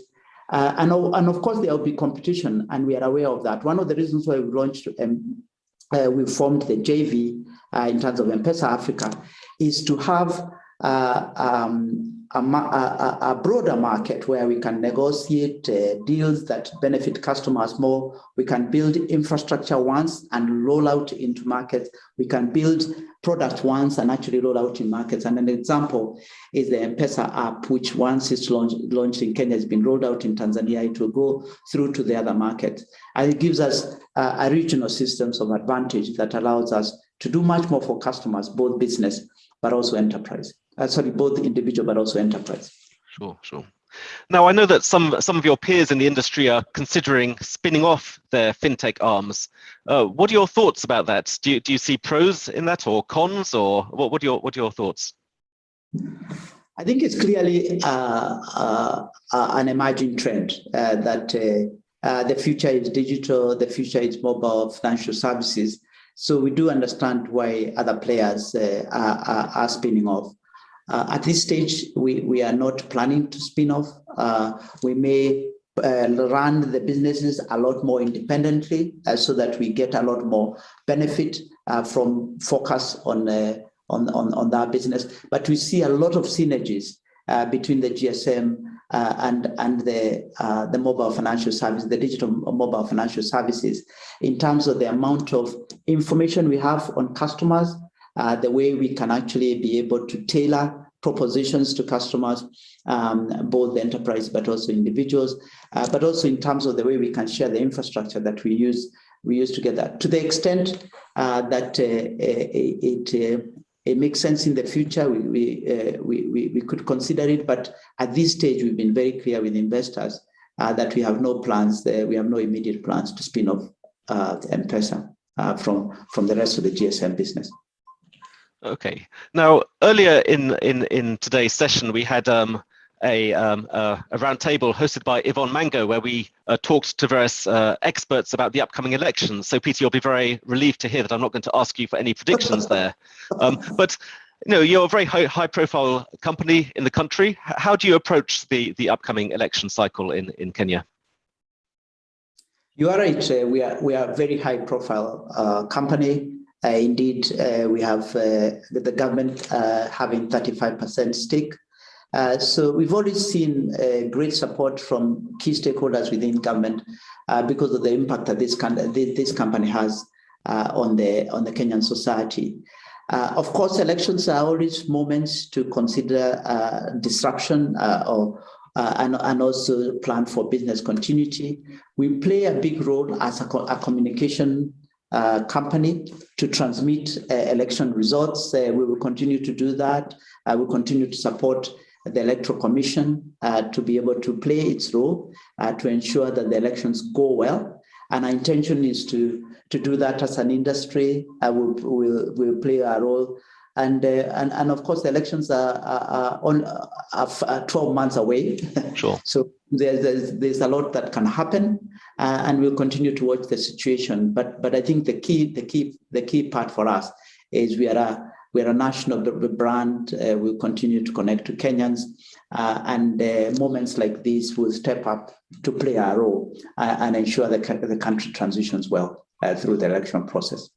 Absolutely. Now, lastly, to touch on ESG, as a firm, you're very active through the Safaricom and the M-Pesa foundations. Within the company, I think now half the employees are female, 35% of the leadership team. You've been very supportive to SMEs during the COVID crisis. How important are those achievements for you at Safaricom? And could you talk a little bit about how you approach your strategy of creating some kind of social value with the company? Yes, Safaricom has almost 10 years been focused on kind of shared value, sustainability in the way we do business. We incorporated the SDGs in the way we do business. We publish a sustainability report on an annual basis.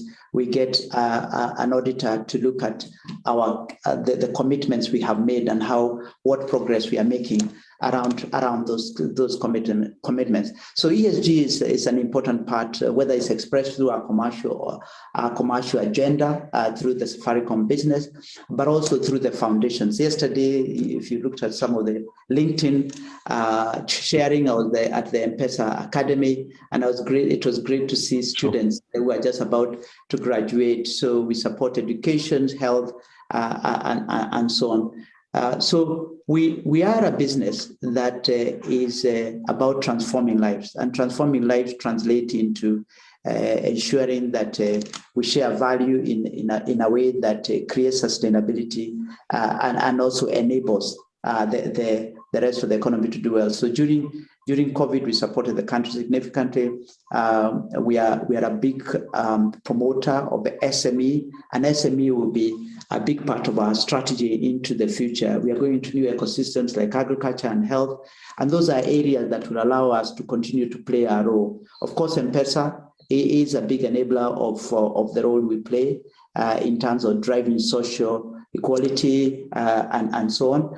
And diversity and inclusion is a critical component of our agenda, whether that's the way we source, whether that's the way we employ, and also the way we conduct business in the country. And we are a role model in the way that we lead the rest of the sector and some of the bodies that we belong to. Peter, that sounds great. With that, we're sadly out of time. Under your leadership, Safaricom continues to be a very, very exciting story, and we've enjoyed following it over the last decade or so, and we look forward to continuing to follow it in the coming few decades. It's been my great pleasure to talk to you today. Thank you very much indeed for your time and your insights, and we look forward very much indeed to welcoming you back again soon. Thank you. Thank you very much, Daniel, and it was my pleasure to be part of this, and good luck for the balance of the conference. Thank you very much. Thank you.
Knowledge is information, but not all information turns into knowledge. Today, every company leaves digital footprints in hundreds of different sources.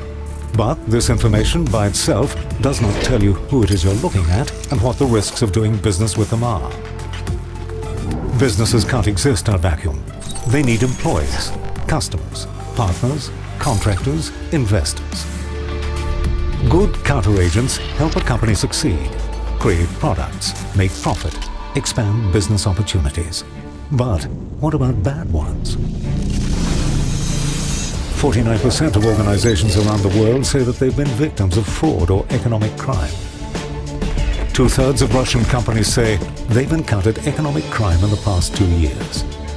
This is significantly higher than the global average. Every year, 15% of companies simply disappear, whether on their own initiative or because they're forced to do so by tax bodies, often leaving unpaid debts. If you want to minimize your risk, you need to find and analyze every scrap of information you can, identifying, analyzing, collecting facts. Processing big data is impossible without qualified specialists, experience, time, expensive equipment, new technology, machine learning, graphs. Spark Interfax gathers information from all available sources and converts it into knowledge, allowing you to see the world of business in its entirety with all its risks and opportunities. And there's no doubt that tomorrow we'll be able to understand the world of business even better, thanks to the emerging digital economy, cutting-edge technology, and the availability of new information about the lives of companies. Knowledge decreases risks and creates trust, the foundation of any successful business.